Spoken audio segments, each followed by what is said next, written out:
Parti Sadi la an hakili bɛ min na kosɛbɛ o ye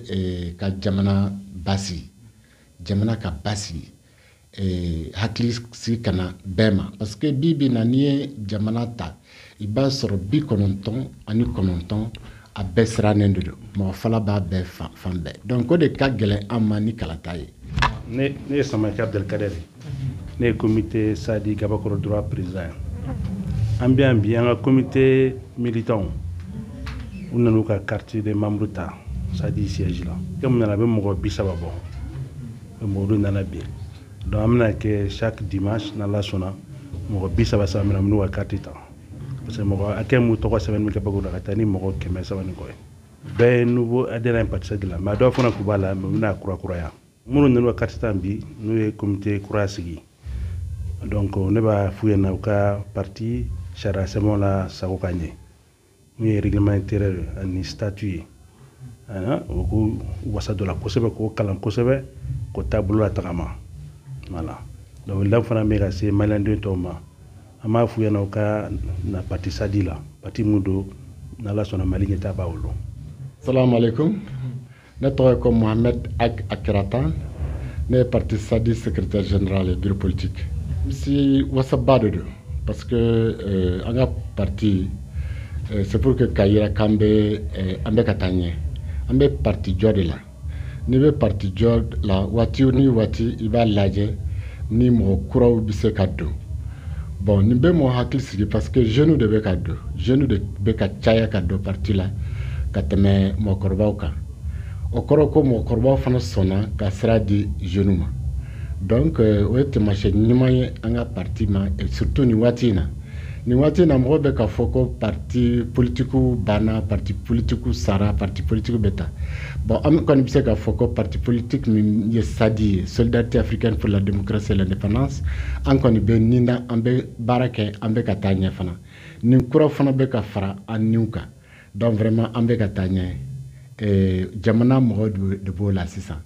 jamanadenw ka politiki faamu k'a dɔn ko nanbara tɛ yuruguyurugu tɛ nafolo nanbara tɛ mɔgɔ sani tɛ vraiment fɛn min don o ye danaya de ye politiki ye danaya de ye sira jɛlenw fɛɛrɛ ɲumanw ka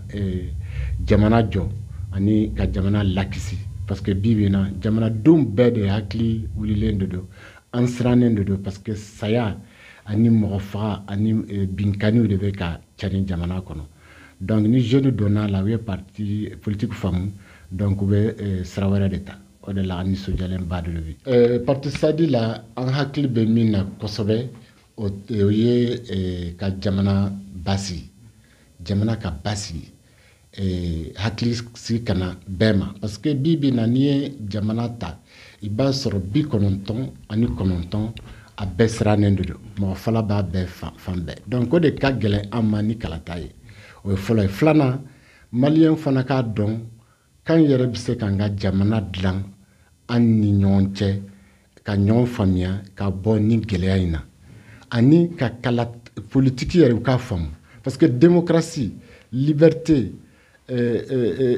liberté d'expression liberté de mouvement liberté d'association ani maliyɛnw m'o faamuya an taara élection na ka sɔrɔ mɔgɔw m'a faamuya an yɛrɛ bolo transition kan k'i banban o yɔrɔw de kan pour que jamanadenw k'a dɔn politique ye mun ye démocratie ye mun ye élection ye mun ye munna mɔgɔ bɛ dɔ ta ka dɔ to yen programme politique yɛrɛ jumɛn ye fɛɛrɛ jumɛn de don o de ka gɛlɛn ma n'u tun ye san 3 san 5 kɛ ɲɛfɔli la o yɛrɛ de tun ka gɛlɛn parti Sadi ma ka tɛmɛ élection kan élection an bolo o ye mɔgɔ faamuyalen de bɛ élection kɛ mɔgɔ faamuyalen de bɛ kalata o sinon mɔgɔ minnu m'a faamuya olu kɔni b'a lajɛ dɔrɔn est ce que karisa ni bɔlen de don ou bien karisa ye ne somɔgɔ ye o tɛ politique ye o politique est ce que mɔgɔ minnu bɛ ka fanga ɲini est ce que u bɛ ka fɛɛrɛ min yira a bɛ se ka jamana jɔ a bɛ se ka jamanadenw hakili sigi est ce que a bɛ se ka an fara ɲɔgɔn kan k'an kɛ jɛkulu kelen ye pour que an ka se ka an yɛrɛ haminanko ɲɛnabɔ o de ye politiki ye kabini ma don Sadi la i bɛ dɔ faamuya la fɔlɔ après ni nada dɔn sisan kunnafoni bɛ daminɛ formation bɛ daminɛ vraiment ka mɔgɔw lakɔgɔ u hakiliw la pour que ka se ka parce que gɛlɛyaw de bɛ ni hakili ma kɔgɔ i tɛ se ka gɛlɛya ninnu kunbɛn surtout bagabagaliw ni siraw ni mɔgɔ lagosiw minnu bɛ jamana kɔnɔ n'i ma kɔgɔ hakili la i ma politique yɛrɛ faamu vraiment i tɛ se ka jɔ a kɔrɔ o de la olu ta ye daminɛna yan'u ka don parti la mais comme u donna parti la carte bɛ d'u ma ni carte dir'i ma c'est comme si passeport dɔ dir'i ma i ka commencer ka kuma Sadi tɔgɔ la donc ni ye olu fana kɛra porte-parole ye Sadi la Ngabakɔrɔ droit commune kɔnɔ donc kalan bɛ continuer ka taa ɲɛ. Ne ye Jobile Balo ye secrétaire général du parti Sadi de la communauté de Ngabakɔrɔ droit. An bɛna carte ta k'an ka a yira k'an ka tɔndenya dafara pour que an bɛ se ka kɛlɛ kɛ jamana in bɛ se ka taa ɲɛ cogo min na. Jamana dɛmɛni ni jamanadenw ka baarako kɛlɛ caman b'a kɔnɔ. Mun parti Sadi yɛrɛ parti ye kungilenna ni caman b'a kɔnɔ ɲɔgɔn dɛmɛ o yɛrɛ de y'an don a la kosɛbɛ parce que an dalen b'a la a bɛna fanga sɔrɔ don dɔ jamana ka ɲɛtaa b'a bolo fɛn fɛn ye jamana ka ɲɛtaa ye jamanaden ɲuman bɛɛ kan ka cɛsiri o kɛlɛ fɛ quelle qu'en soit la difficulté on va tout faire pour franchir la tâche inchallah bɛɛ ka da parti Sadi la ka da kan ko a bɛ se ka ɲɛtaa di jamana ma don n'a nataw la parce que an ye jeunesse ye on a des rêves bon an ka hakilina kɔni ye ka jamana in a kana to dengun kɔnɔ k'a bila ɲɛfɛ o de y'an don Sadi la parce que an dalen b'a la k'a fɔ ko don nataw la ɲɛtaa b'a bolo.